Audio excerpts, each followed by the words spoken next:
हम स्टार्ट करते।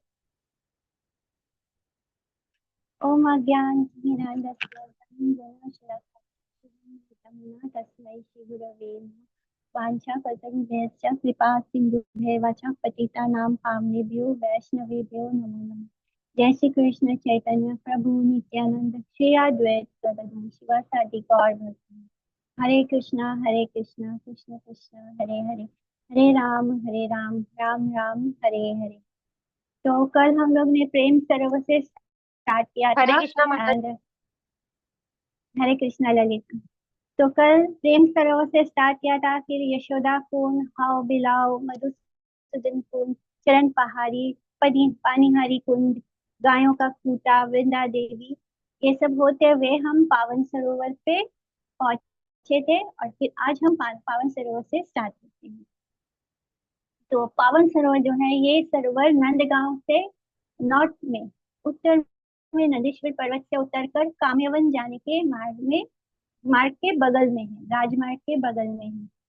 इस सरोवर में स्नान करने के पश्चात पर्वत के ऊपर नंद यशोदा आदि के दर्शन करने का नियम है। कहते हैं कि जो भी पावन सरोवर में स्नान करता है तो फिर उसे पर्वत के ऊपर चढ़ के नंद बाबा और यशोदा मैया के दर्शन करना, ऐसा रूल है। और कहते हैं कि जो विशाखा सखी के पिताजी थे पावन गोप, उन्होंने इस सरोवर का निर्माण किया था, इसलिए उनके नाम पर इस सरोवर का नाम पावन सरोवर हुआ है। सखाओं के साथ गोचारण से लौटते समय कृष्ण गायों को इस सरोवर में पानी पिलाते थे। और उस समय वो गायों को लक्ष्य करके गायों को बोलते थे, नीरी नीरी नीरी नीरी। तो नीरी नीर माने पानी होता है, तो नीरी नीरी कहने से तो सब गैया जो है वो सरोवर में प्रवेश करके पानी पीना शुरू करती थी। फिर वो जब छू छू छू छू कहते थे तो गाय गाय समझ जाती थी कि कृष्ण बोल रहे हैं कि पानी पियो, तो वो पीना शुरू करती थी। फिर जब वो अच्छे से पानी पी लेती थी तो कृष्ण बोलते थे, तीरी तीरी तीरी तीरी, यानी तीर पे लौट आओ, तट पे लौट आओ। तो इस तरह वो नीरी नीरी बोल के उनको प्रवेश कराते, छू छू छू करके बोलते तो वो पानी पीने लगती, और फिर तीरी तीरी कह के उनको वापस बाहर ले आती। इस प्रकार गायों को जल पिलाकर संतुष्ट कर उनके टहलने के स्थान खिड़क में पहुंचाकर अपने अपने घरों को सारे ग्वाल बाल लौट जाते थे कृष्ण के साथ। कृष्ण भी सखाओं के साथ इस सरोवर में स्नान करते थे, जल क्रीड़ा करते थे। सुदूर अन्य तट पर, यानी इसी पावन सरोवर के जो दूसरा साइड है, दूसरा तट है, बैंक है, वहां पर राधा रानी के पिताजी ने, वृषभानु जी ने उनके लिए एक महल का, सुंदर महल का निर्माण कराया था, ताकि वो वहां पर आराम से विश्राम कर सके और सरोवर का आनंद ले सके। तो उत्तरी तट पर उनका एक सुंदर महल है, और वो भी यहाँ अपनी सहेलियों के साथ जल क्रीड़ा करती थी। और कभी कभी कृष्ण क्या करते थे, वो इस तट पर होते थे, तो वो जब वो देखते थे कि सखियां वहां पे स्नान कर रही है, तो वो मगरमच्छ के भांति जल के अंदर से ही तैरते तैरते उनके पास पहुंच जाते और उनके पैर खींच खींच के वापस आ जाते थे। तो इस तरह वो उनको परेशान करते थे। तो ये बड़ा ही सुंदर पावन सरोवर है, जिसमें समय समय पर राधा राधा रानी और अपनी सहेलियों के साथ विविध प्रकार की क्रीड़ाएं करती थी, एवं प्रियतम श्री कृष्ण का सहज ही यहाँ से वो दर्शन भी करती। नेक्स्ट इज भजन कुटी, सरोवर के दक्षिण पूर्व तट पर। श्रीमान इसी सरोवर के दक्षिण पूर्व तट पर चैतन्य महाप्रभु के परिकर श्रीला सनातन गोस्वामी जी का भजन कुटी है। नंदगांव की मधुर लीलाओं की स्मृति में जब वो कृष्ण के बाल लीलाओं को याद करने लगते थे नंदगांव की, तो वो इस तट पर बैठ के, कभी कभी वे यहाँ पावन सरोवर के तट पर बैठकर भजन करते थे, उनकी स्मृति में, उन लीलाओं की स्मृति में। तो यहीं से वे कभी कभी कदम तेर के निकट शिला रूप गोस्वामी जी की भजन कुटी में सत्संग के लिए जाया करते थे। और फिर शिला रूप गोस्वामी भी यहाँ सनातन गोस्वामी के पास आते थे भजन कुटी में। तो अभी तक भजन कुटी में श्री सनातन गोस्वामी की परंपरा में बहुत से गौड़ीय भक्त यहाँ आते हैं और भजन करते हैं। तो एक समय ये वाली कथा हमने पहले भी पढ़ी हुई है। एक समय सनातन गोस्वामी कृष्ण विरह में बहुत कातर होके रो रहे थे, और इतना ज्यादा उनको कृष्ण के लिए विरह हो गया कि 3 दिन तक वो बिना कुछ खाए पिए कृष्ण के दर्शन के लिए तड़प तड़प कर रो रहे थे। तो उस समय यहाँ पर उनकी ये जो भजन कुटी अभी है वो नहीं थी। तो उस समय कृष्ण एक बाल बाल का रूप धारण करके एक मटकी में, मिट्टी के एक मटकी में दूध लेकर आते हैं श्री सनातन गोस्वामी जी के पास और बोलते हैं कि तुम भूखे प्यासे क्यों यहाँ पड़े हो। यहाँ कोई भी भूखा प्यासा नहीं रहता। मेरी मैया भूखा प्यासा देखकर तुम्हें देने के लिए ये दूध की मटकी भेजी है। तुम इस दूध को अवश्य ही पान कर लेना। मैं बाद में आकर इस मटकी को ले जाऊंगी। और मेरी मैया ने ये भी बोला है कि तुम यहाँ पे कुटी बना कर रहे तुम्हें यहाँ पे कुटी बनाकर रहना चाहिए। तुम्हें जंगल में इस प्रकार पड़ा देखकर हम ब्रजवासियों को दुख होता है। तो ऐसा कह के वो बालक चला गया। उसके चले जाने के बाद सनातन गोस्वामी ने जब दूध पिया, तो वो दूध पीने के साथ उनको और भी ज्यादा उनके अंदर प्रेम जाग गया। कृष्ण प्रेम में वो और भी ज्यादा अधीर हो उठे और तथा हाँ कृष्ण कहकर मुझे दर्शन देकर भी वंचित कर दिया, ऐसे बोलकर पुकारने लगे। इस तरह वो विलाप करने लगे। तो कृष्ण ने आलक्षित रूप में उन्हें सांत्वना देकर किसी ब्रजवासी के द्वारा उसी स्थान पर एक भजन कुटी बनवा दी और वे वहीं रहकर भजन कुटी में भजन करने लगे। पास में ही पावन विहारी का दर्शन है, माने मंदिर है, जहाँ गांव के ब्रजवासी पावन सरोवर में सुबह सुबह जब स्नान करते हैं प्रातः काल में, तो वो स्नान करने के बाद पावन बिहारी जी के दर्शन करते हैं। और इसी प्रकार इसी के पास में उत्तरी तट पर नॉर्दर्न साइड में श्री वल्लभाचार्य जी का बैठक है, जहाँ पर वो भागवत श्रीमद् भागवत कथा करते थे। तो यहाँ पर उन्होंने एक माह तक 1 मंथ तक श्रीमद् भागवत का पारायण किया था। एंड पावन सरोवर के पश्चिम में कदम खंडी है। तो यहाँ पर कदम के वृक्ष बहुत ढेर सारे सुंदर कदम के वृक्ष हैं। यहाँ बहुरे कदम पुष्पों के मकरंद का पान कर चारों ओर मत होकर झंकार करती हैं। और यह कदम खंडी श्री बलदेव जी की विशेष प्यारी है। यानी श्री दाऊ भैया को ये कदम खंडी बहुत प्रिय है, क्योंकि वे यहाँ पर अपने छोटे भाई कृष्ण और सखाओं के साथ बहुत तरह तरह के खेल खेलते थे। और ये अनूठी कदम खंडी कृष्ण और दाऊ जी की विविध तरह के अलग अलग तरह के खेलों की स्फूर्ति कराती है, उनकी याद दिलाती है कि ये अलग अलग तरह के वो खेल खेलते थे इस कदम खंडी में। यहाँ पर बहुत सारे साधु आज भी भजन करते हैं। नेक्स्ट इज तड़ाक तीर्थ अथवा खुनाहर कुंड।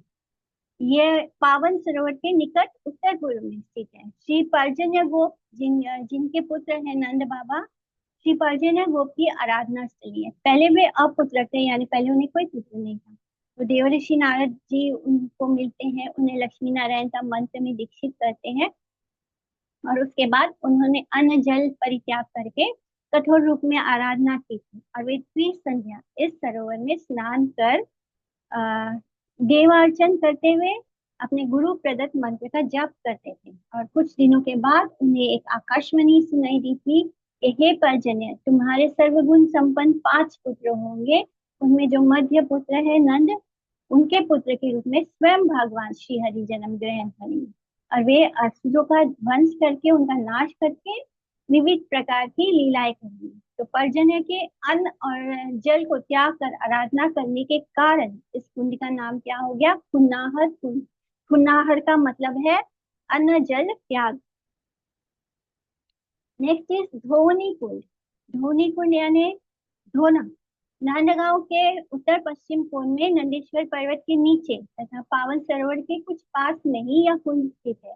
दूध और दही के जो बर्तन होते थे वो उसको इसमें धोया जाता था, इसलिए इसका नाम धोनी कुंड हुआ। नेक्स्ट इज मोती या मुक्ता कुंड। मुक्ता कुंड की कथा हमने पहले भी सुनी है।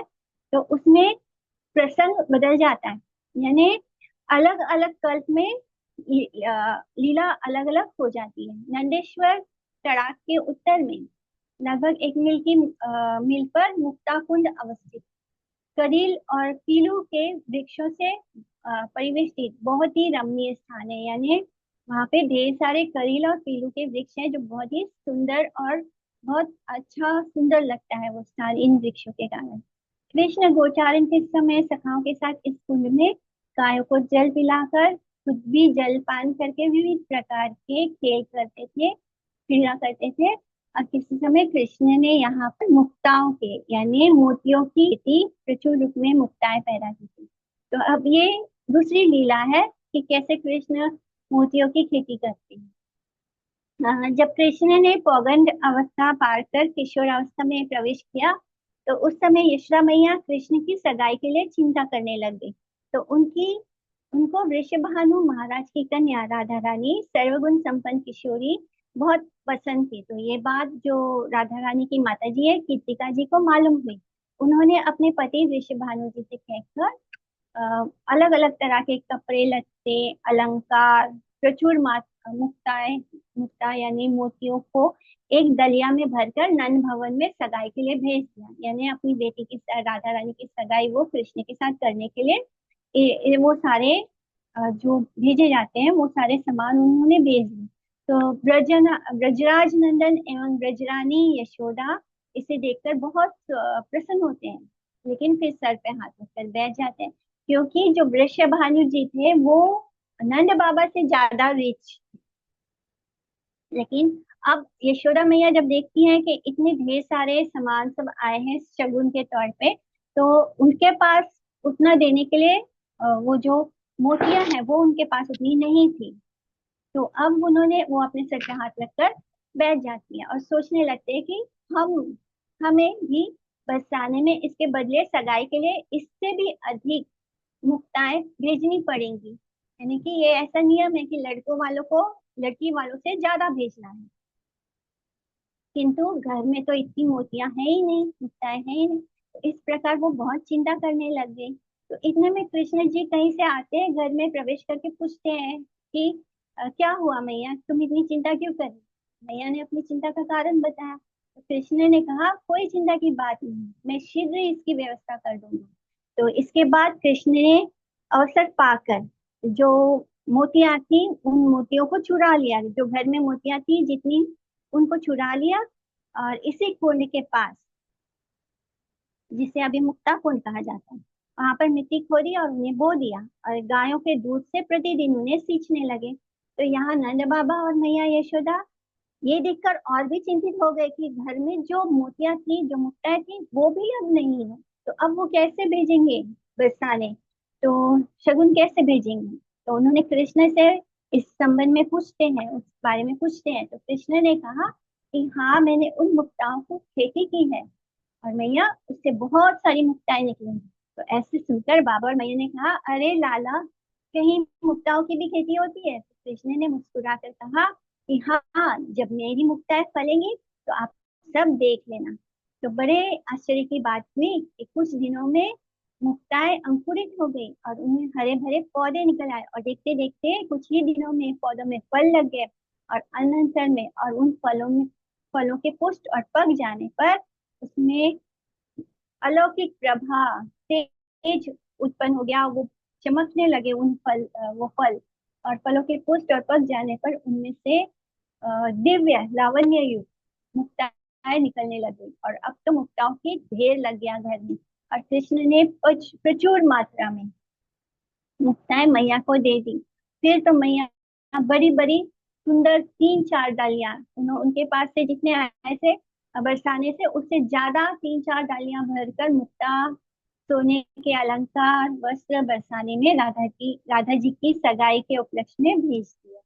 और यहाँ राधा रानी एवं उनकी सखियों को जब ये पता चला कि कृष्ण ने मोतियों की खेती की है और उससे बहुत ढेर सारी मोतियां हो रही है, तो उन्होंने कृष्ण से कुछ मांगा कि हमें भी कुछ मुक्ताएं दे दो, तुम्हारे पास तो इतनी सारी है। तो कृष्ण ने थोड़ा उत्तर दिया कि जब मैंने मुक्ताओं को बेचने के लिए तुमसे दूध मांगा था तब तुमने दूध दिया था, तो अब मैं नहीं दूंगा।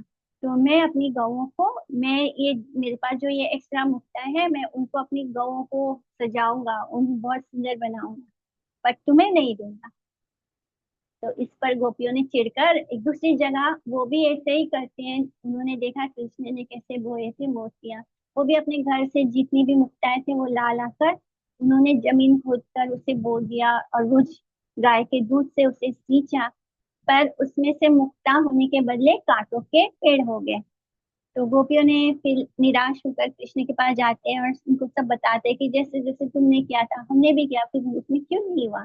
तो कृष्ण ने फिर वहां आकर पुनः वो मिट्टी को खोदते हैं और जो कटेली कांटे वाले वृक्ष थे उनको हटाते हैं। फिर उसमें फिर से मुक्ताओं को बो दिया और उसे गायों के दूध से सींचा, और कुछ दिनों दिनों में उसमें भी मुक्ताएं लगने लगी। तो ये देखकर गोपियां अत्यंत प्रसन्न हो गईं। नेक्स्ट कुंड इज फुलवारी कुंड। मुक्ता कुंड के पास ही फुलवारी कुंड घने कदम के वृक्षों के बीच में स्थित है। इसका प्रसंग कुछ इस प्रकार है, ये लीला कि कभी राधा रानी सखियों के साथ यहाँ पर पुष्प चयन करती थी, और अचानक से कृष्ण ने आकर कहा कि तुम कौन हो और प्रतिदिन मेरे बगीचे से पुष्पों की चोरी करती हो। इतना सुनते ही राधा रानी ने बहुत जोर से उन्हें झपटते हुए कह दिया था कि मुझे नहीं जानते मैं कौन हूँ। तो ये सुनते ही कृष्ण अपने अधरों पर मुरली रखकर बजाते हुए अपनी मधुर कटाक्षों से राधा रानी की तरफ देखकर चलते बने। कृष्ण को जाते देख कर राधा रानी को विरह में कातर होकर मूर्छित हो गए। और फिर ललिता जी ने सोचा इसे किसी काले भुजंग ने दर्श दिया। और बहुत अ, कुछ प्रयत्न करने पर जब वे चैतन्य नहीं हुई, होश में नहीं आती है, तो सभी सखियां बहुत चिंतित हो गई। इतने में कृष्ण ने ही सपेरे के वेश में अपने मंत्र तंत्र के द्वारा, अब पहले वो कृष्ण की बांसुरी बांसुरी सुनते हुए सुनती है, और फिर कृष्ण बांसुरी बजाते हुए उनकी तरफ देखते देखते वहां से निकल जाते हैं। कृष्ण चले जाते हैं तो राधा रानी को उनसे विरह होता है, और फिर वो बेहोश हो जाती है। और फिर ललिता सखी बोलती है कि इन्हें तो सांप ने डस लिया है, काले भुजंग ने डस लिया है। और फिर जब वो बड़ा प्रयत्न करती है उन्हें होश लाने में, नहीं कर पाती, तब कृष्ण क्या करते हैं, वो सपेरे का वेश धारण करते हैं और फिर वहां आके ऐसे घूम करते हैं कि वो कोई मंत्र तंत्र कर रहे हैं और उन्हें झाड़ फूक कर रहे हैं। और फिर श्रीमती के कान में बोलते हैं, मैं आ गया, मैं आ गयो, देखो तो सही। तो यह सुनते ही, ये सुना ही था कि राधा रानी तुरंत उठकर बैठ गई तथा कृष्ण को पास ही देखकर मुस्कुराने लगी। फिर तो सखियों में आनंद का समुद्र उमड़ पड़ा।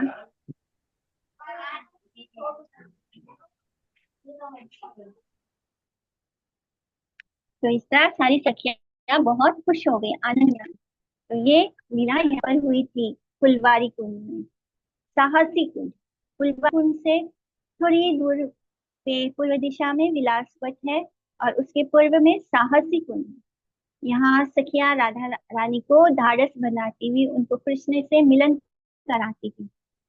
और पास ही वट वृक्ष पर सुंदर झूला डालकर सखियां श्री राधा और कृष्ण को मल्हार आदि रागों में गायन करती वे उन्हें झूला झुलाती थी। और कभी कभी कृष्ण यहाँ राधा रानी के साथ मिलने के लिए आते थे और उनके साथ विलास करते थे। इस साहसी कुंड का नामांतर सारसी कुंड भी है।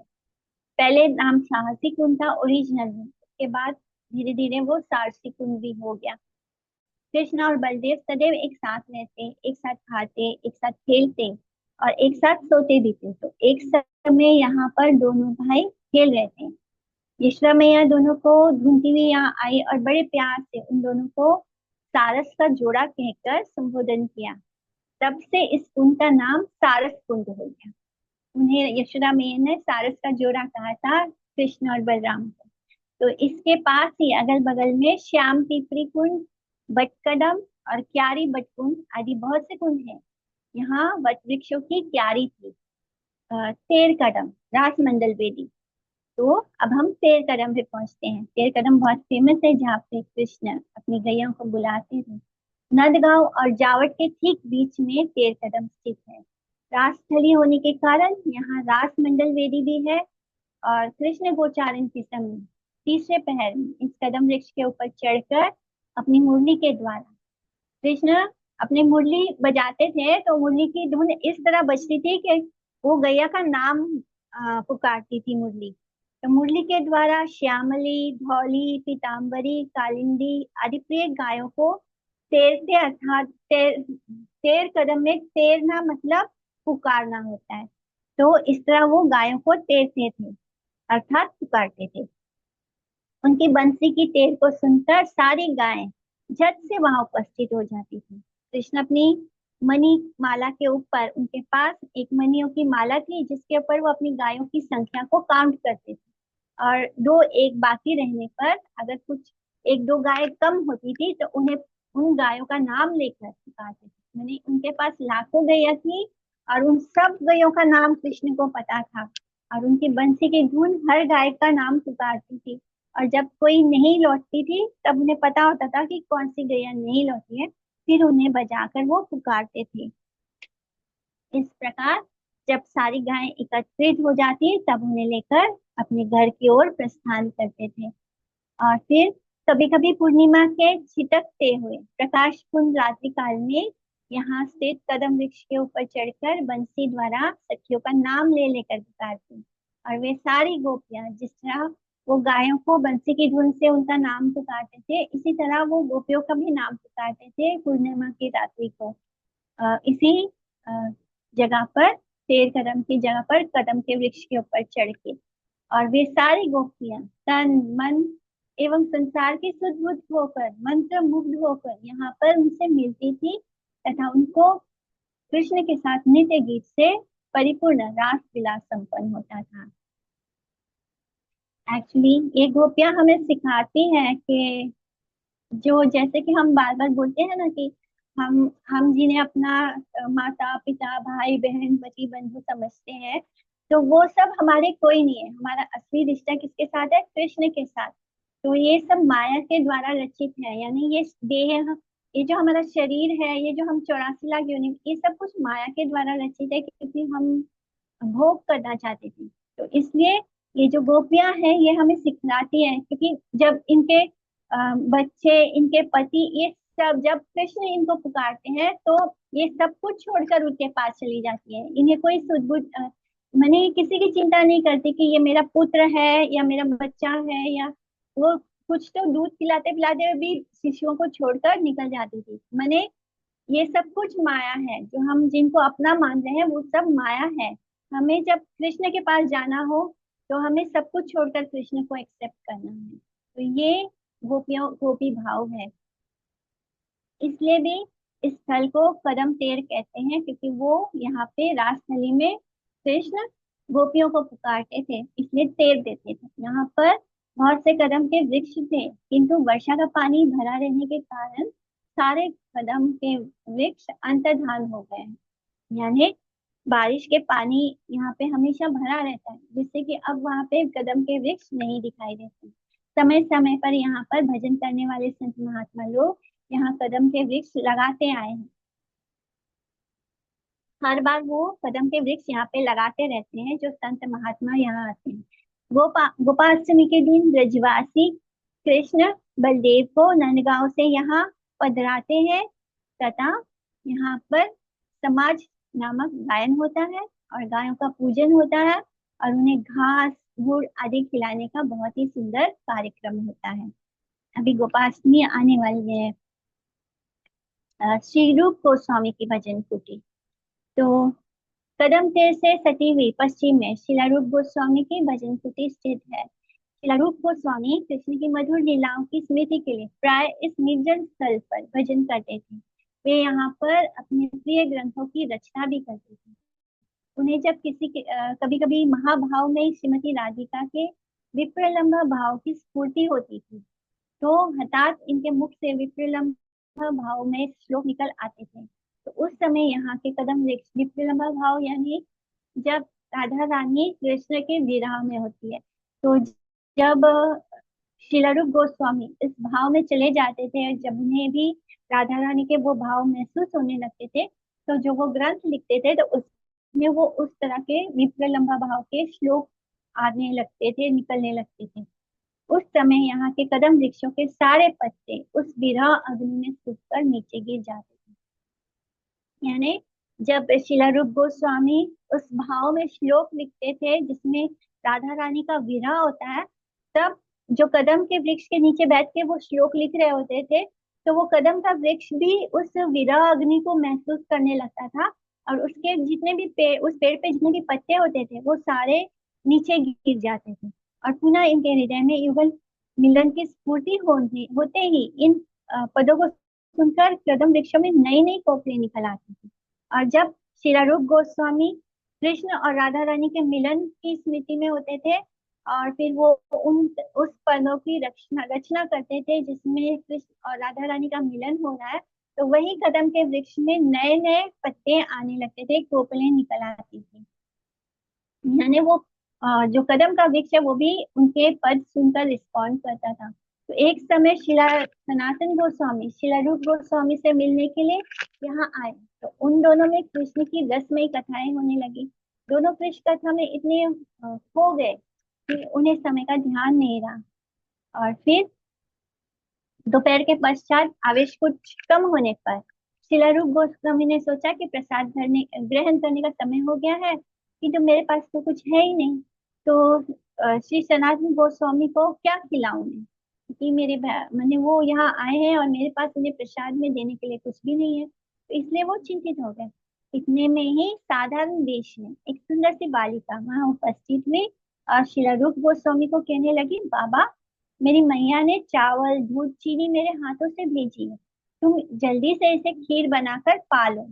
ये कहकर वो चली गई, किंतु थोड़ी देर में वह पुनः लौट आई। बाबा, तुम्हें करने से ही अवसर नहीं, लाओ लाओ, मैं स्वयं ही पाक कर देती हूँ। तो ऐसे कहकर उसने झट आसपास से सूखे कुंडे लाकर अपनी फूंक से ही आग पैदा कर थोड़ी ही देर में बहुत जल्दी अत्यंत मधुर सुगंधित खीर प्रस्तुत कर दी और बोली, बाबा, ठाकुर जी का भोग लगाकर जल्दी से पालो, मेरी मैया डांटेगी, मैं जा रही हूँ।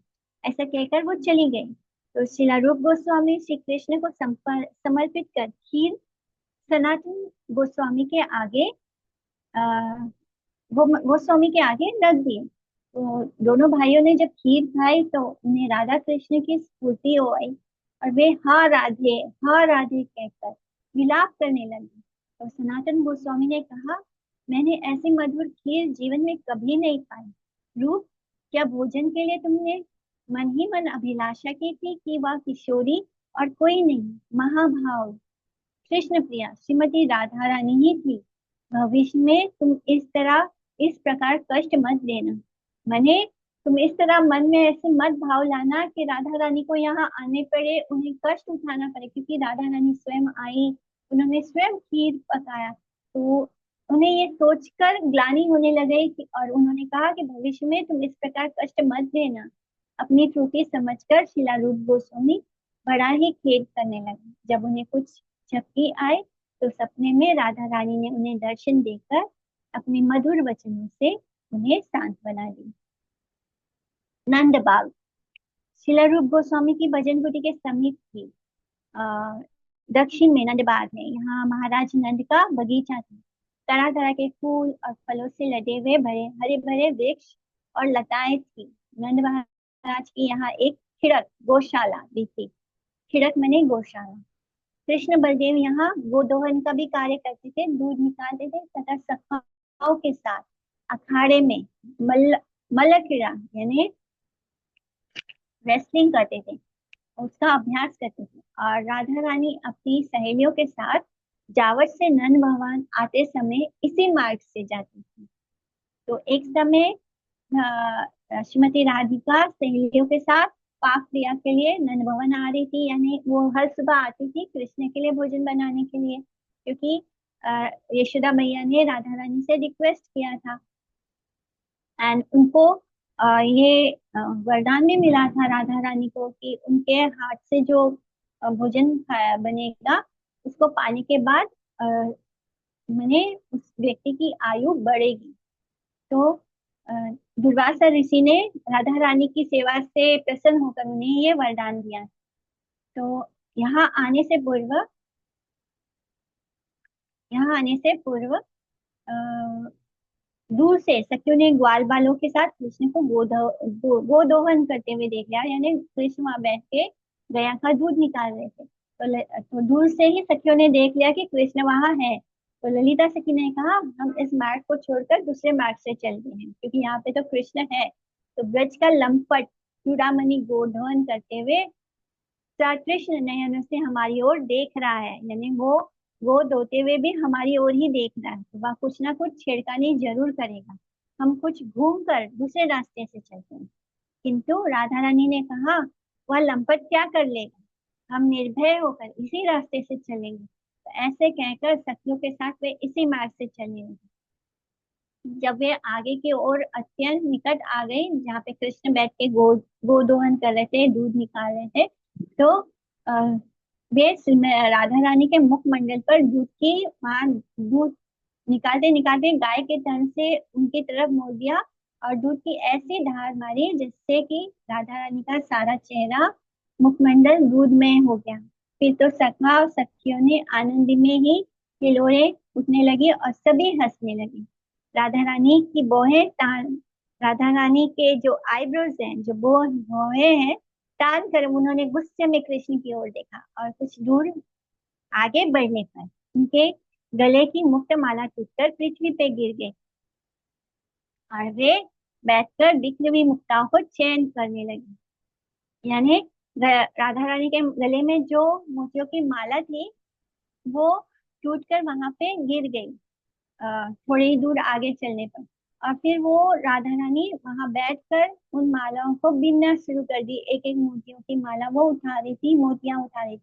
और सखियों ने मन ही मन राधा रानी का भाव भाप लिया कि मुक्ता चैन के बहाने वे प्रियतम का कुछ क्षणों के लिए दर्शन करना चाहती है। यानी राधा रानी कैसे सबसे छुप कर उन्होंने खुद ही अपनी मोतियों की माला तोड़ दी थी, ताकि वो मोती टूट के बिखर जाए जमीन पर, जिससे कि उन्हें और समय कृष्ण के दर्शन को प्राप्त हो जाए। तो वो एक एक मोती वहां से बिन के उठा रही हैं और उतना समय उनके पास था कृष्ण के दर्शन करने के लिए। तो शिला रूप गोस्वामी ने इन सब लीला स्मृतियों को अपने उज्जवल नीलमणि आदि ग्रंथों में गागर में सागर के भांति संजो कर रखा है।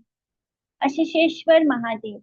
नंदबाग से ठीक पूर्व में थोड़ी दूर पर ही आशीषेश्वर महादेव एवं आशीषेश्वर कुंड है।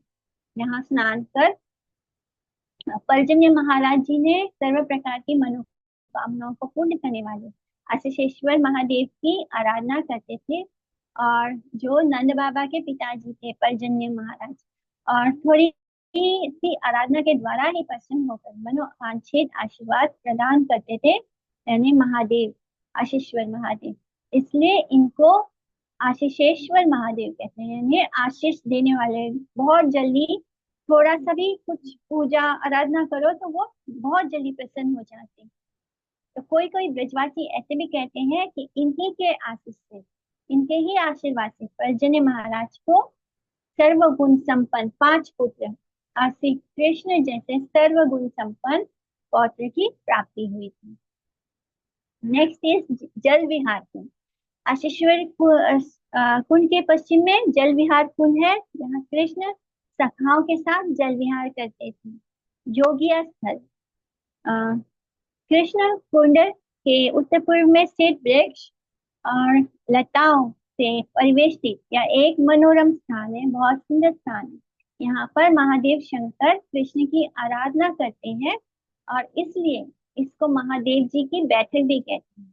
कृष्ण का दर्शन पाने के लिए वे ब्रज में पागल से होकर इधर उधर डोल रहे थे, किंतु बहुत चेष्टा करने पर भी इनको कृष्ण का दर्शन नहीं हो पा रहा था। तो क्योंकि कृष्ण कभी सोते रहते तो कभी यशोदा मैया का स्तनपान करते रहते, तो इसलिए उनको मौका ही नहीं मिल रहा था कि वो कब कृष्ण के दर्शन करें।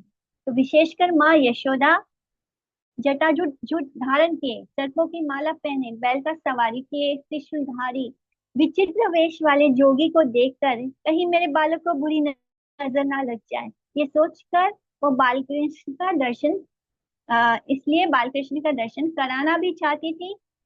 मैंने जब वो देखती है कि एक जोगी आया है जिसने गले में सर्प पहना है, जिसकी जटा है, जिसने जो बैल की सवारी कर रहा है, जिसके हाथ में त्रिशूल है, उन्हें लगता कि कहीं मेरे बालक को नजर ना लग जाए। और फिर उनको एक बार लगता कि नहीं, मुझे इनके दर्शन करा देना चाहिए। तो अंत में हार कर यहीं पर आसन लगाकर शिव जी ने अलख जगाई, अर्थात डमरू बजाते हुए जोर जोर से अलख निरंजन पुकारने लगे। तो वे जितने जोर से अलख निरंजन कहते हुए डमरू बजाते, नंद भवन में बाल कृष्ण उतने जोर से रोना शुरू कर देते। ये यहाँ पे बैठ के अलख निरंजन करते और वहां कृष्ण इतने जोर से रोना शुरू करते। तो ना डमरू बजना थम रहा था और ना कृष्ण का क्रंदन ही थम रहा था। तो अंत में सयानी वृद्ध गोपियों ने यशोदा जी को परामर्श दिया, सलाह दिया कि हो ना हो या उसी जोगी की करतूत है, वह निश्चित ही वहां बैठ के कोई मंत्र जानता है, इसलिए क्यों ना उस जोगी को बुलाकर बच्चे को शांत किया जाए। तो गोपियों के सलाह देने पर जो वृद्ध गोपियां थी उनमें शिव रूपी योगी के पास आई और उनसे बोली, अरे जोगी, नंद रानी यशोदा यशोमती तुम्हें नंद भवन बुला रही है, चलो। तो इतना सुनते ही शंकर जी बहुत आनंदित हो गए और फिर वो नंद भवन पधारते हैं और वहां उन्होंने राई नमक हाथों में लेकर बाल कृष्ण के सिर पर स्पर्श करके उनको आशीर्वाद दिया। तो राई नमक हम यूज करते हैं नजर उतारने के लिए भी, तो राई और नमक उन्होंने अपने हाथों में लिया, श्री कृष्ण के माथे पे स्पर्श किया और फिर शंकर के हाथों का स्पर्श पाते ही नंद लाला का रुदन रुक गया और वे हंस कर किरकारी मारने लगे। उनकी आश्चर्यजनक महिमा देखकर नंदरानी जो है वो बहुत खुश हो गई, यशोदा मैया, और अपनी मोतियों की माला उन्होंने उन्हें दान में दी और जोगी से बोली, जोगी तुम इसे नंद भवन में रहो और जब जब मेरा लाला रोए तब तब दर्शन देकर उसे शांत करते रहना। तो सूरदास ने इस विषय का अपने पद में बहुत ही भावपूर्ण वर्णन किया है कि सूरदास जी ने इसको लिखा है, चल रे जोगी नंद भवन में यशोमती तो ही बुलावे, लटकत लटकत शंकर आवे मन में मोट बढ़ावे। नंद भवन में आयो जोगी राई नोन कर लीनो। राई एंड नोन मीन्स राई, मस्टर्ड एंड सॉल्ट। राई नोन कर लीनो, बार फेर लाला के ऊपर हाथ शीश पर दिनो। बिठा भई अब दूर बदन की तिलक उठे नंद लाला। खुशी भई नंद जोगी रानी दीनी मोतियन की माला। रहु रे जोगी नंद भवन में ब्रज को बासो कीजिए, जब जब मेरो लाला रोवे तब तब दर्शन दीजियो। तुम तो जोगी परम मनोहर तुमको वेद बखाने। शिव बोले, बूढ़ो बाबा नाम हमारो सुर श्याम मोहि जाने। तो इस तरह बहुत सुंदर पद लिखा है सूरदास जी ने। इसके आगे अब हम कल चलेंगे कृष्ण कुंड की ओर, और फिर कृष्ण कुंड, छाछ कुंड, झगड़ा की कुंड, सूर्य कुंड, ललिता कुंड, तो ये सारे कुंडों को हम कल दर्शन करेंगे। ठीक है।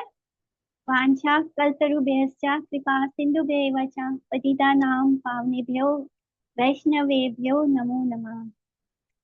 आप सभी को दंडवत प्रणाम। हरे कृष्णा। धनवर प्रणाम माता जी। आई एम इन धन्यवाद प्रणाम वृंदावन। माता जी। हरे राधे राधे।